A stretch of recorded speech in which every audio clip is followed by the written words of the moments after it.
Welcome back बच्चों।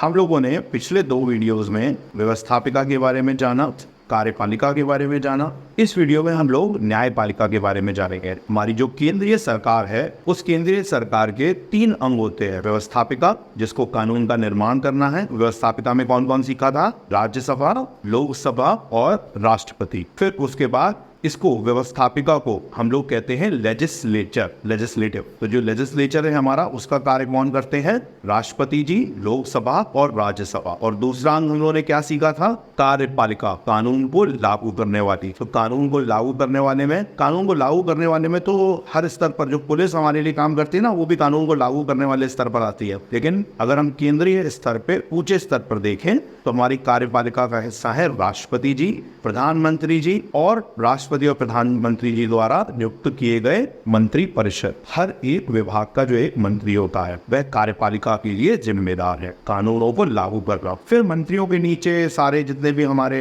Bureaucrats होते हैं, जितने भी हमारे कानूनी अधिकारी होते हैं, वह सब कार्यपालिका का हिस्सा है। हमारी पुलिस भी कार्यपालिका का एक हिस्सा है। फिर इसके बाद आती है सबसे प्रमुख हमारा अंग, न्यायपालिका। अब हम न्यायपालिका के बारे में बात करेंगे इस वीडियो। तो क्या क्या सीख चुके हैं हम लोग? पहले व्यवस्थापिका के बारे में, व्यवस्थापिका, कार्यपालिका, और कार्यपालिका को हम लोग बोलते हैं executive. Legislature, executive and judiciary. तो लेजिस्लेचर का काम हो गया व्यवस्थापिका, एग्जीक्यूटिव का नाम हो गया कार्यपालिका, और जुडिशरी यानी न्यायपालिका। न्यायपालिका जब भी कहीं कोई भी व्यक्ति कोई लड़ाई करता है तो कहते हैं चलो तुम्हें अब हम न्यायालय में देखेंगे, कोर्ट में देखेंगे, कचहरी में देखेंगे। तो ये कोर्ट कचहरी वाली जो बात होती है, ये कहाँ से शुरू होती है? ये न्यायपालिका से शुरू होती है। न्यायपालिका हमारी 3 स्तर पर हमारे देश में चलती है। एक होता है हमारा सर्वोच्च न्यायालय, जो कि हमारा दिल्ली में स्थित है। उसके नीचे हमारे होते हैं उच्च न्यायालय, जो राज्य स्तर पे होते हैं। हर एक राज्य में, हर एक स्टेट में एक उच्च न्यायालय होता है। उसके अलावा हमारे हर एक जिले में जिले के भी न्यायालय होते हैं। इस जिले न्यायालय के अलावा भी हम लोगों के पास आपसी विवादों को निपटाने के लिए लोक अदालत, पारिवारिक अदालत तथा उपभोक्ता अदालतें भी होती हैं। कौन कौन सी और अदालतें होती हैं? लोक अदालत, पारिवारिक अदालत तथा उपभोक्ता अदालतें भी होती हैं जिला स्तर पे। लेकिन जो सबसे ज़्यादा न्यायपालिका का जो रोल है वो कहाँ पर है?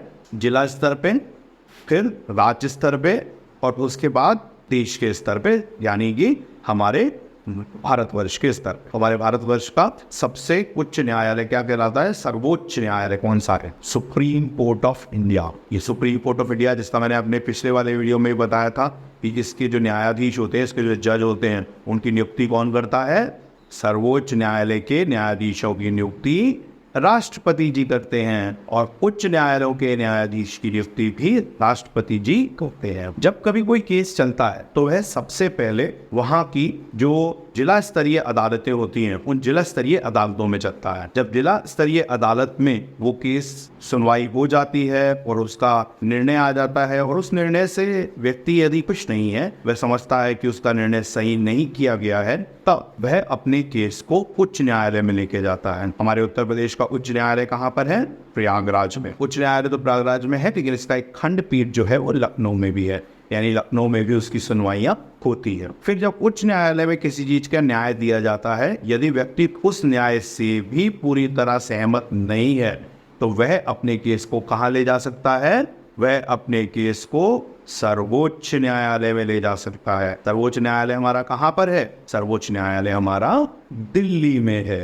तो सर्वोच्च न्यायालय में फिर जो निर्णय दिया जाता है वह मानना बाध्यता होती है, क्योंकि अब इसके ऊपर कोई न्यायालय नहीं बचा। तो जो न्यायपालिका है वह है सबसे इम्पोर्टेंट, सबसे प्रमुख अंग है, क्योंकि उस न्यायपालिका के बिना हम लोग जो अपनी केंद्र सरकार के जो व्यवस्थापिका और कार्यपालिका है उसको पूर्ण रूप से चला नहीं सकते। व्यवस्थापिका, कार्यपालिका और न्यायपालिका, इन तीनों से मिलकर ही हमारा देश चलता है। जो छोटे मोटे केस होते हैं उनको लोक अदालतों में, पारिवारिक अदालतों में या उपभोक्ता अदालतों में भी डील कर लिया जाता है। वहां पर उस विषय में वहीं के वहीं न्याय कर दिया जाता है। तो हम लोगों ने इस तीसरे वीडियो में क्या सीखा? हमने अपनी न्यायपालिका के बारे में सीखा। धन्यवाद बच्चों।